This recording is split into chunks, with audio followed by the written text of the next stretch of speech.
This week in Grammars and Convention, we are going to talk about maintaining your subject verb agreement in your sentences. Okay, so let's look at these. Which sentence sounds correct? The skis were darkening. I'm sorry, that says the skies were darkening. The sky were darkening. The skies was darkening. Hopefully, you said this first blue sentence made the most sense, and that's because skies and were are they agree with each other in their tense, and that's why they make sense.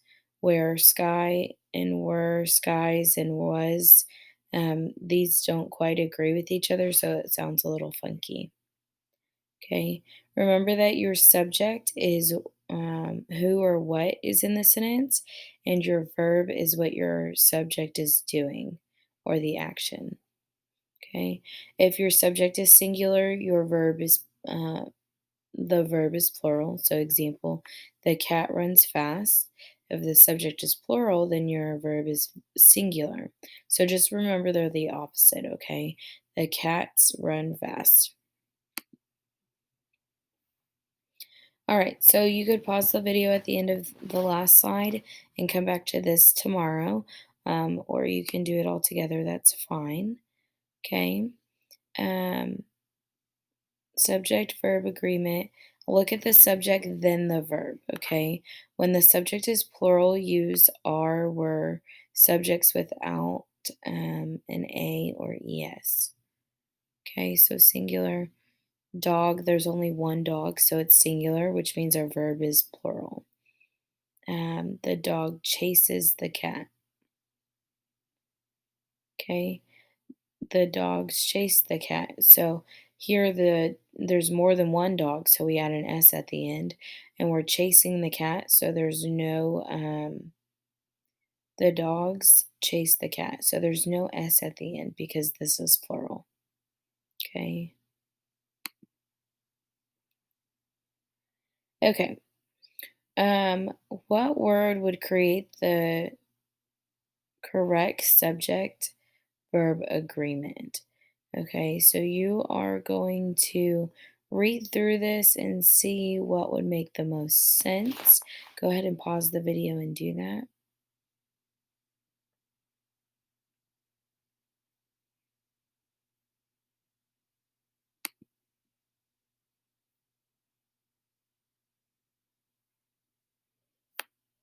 Okay, and you can check your answers with this article. This is also a really good nonfiction read.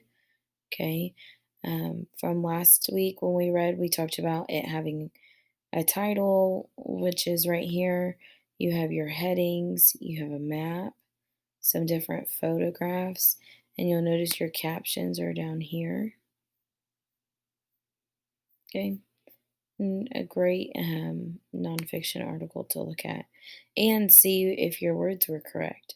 Okay,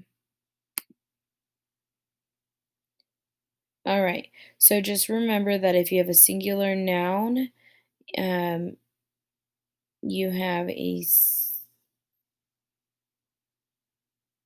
plural, a singular verb. If you have a plural noun, you have a plural verb.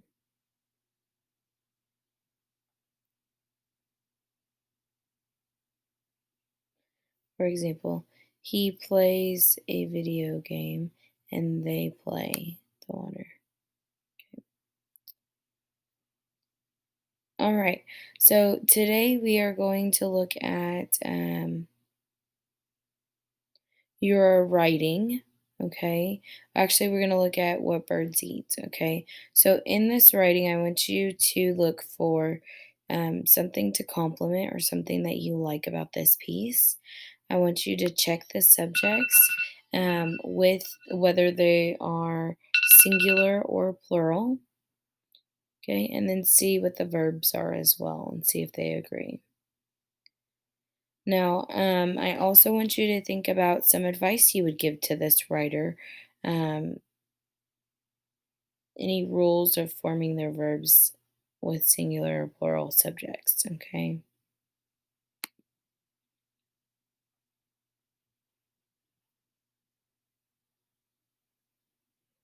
Okay, so now you can look at this and revise it a little bit, but what I'd like you to really do is look at your informational writing that we've been working on and make sure that all your subjects and verbs agree.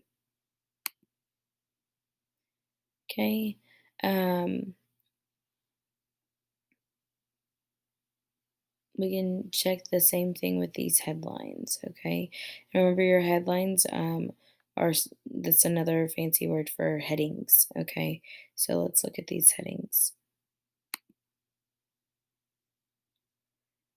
Okay, so now I want you to try this on your own with,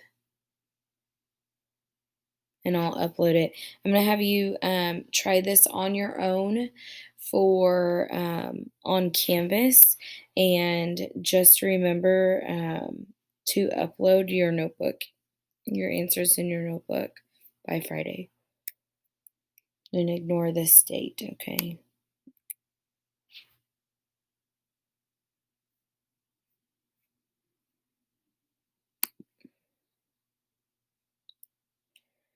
Okay, so, and then one last practice I want you to try is finding your subject and verbs and see if they agree in this paragraph.